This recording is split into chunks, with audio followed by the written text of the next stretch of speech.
Pinapasa nila ito para ilibot sa ibang lugar, pagkatapos ay ibabalik sa kanyang lalagyan.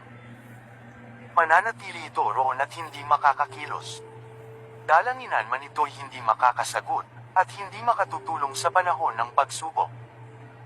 Isayas Kapitulo 46 versikulo 7, MBB. Sinabi ng Panginoon, "Hali kayong lahat na mga natitirang buhay mula sa lahat ng bansa, kayong mga mangmang na nagpapasa ng mga imaheng kahoy at dumadalangan sa mga Diyos-Diyosan na hindi makakapagligtas. Ang mga taong ito'y walang nalalaman." Isayas Kapitulo 45 versikulo 20. Alam mo ba ang pinagkaiba ng mga bulag at ng mga nakakakita? Hindi alam ng mga nakakakita kung kailan sila bulag.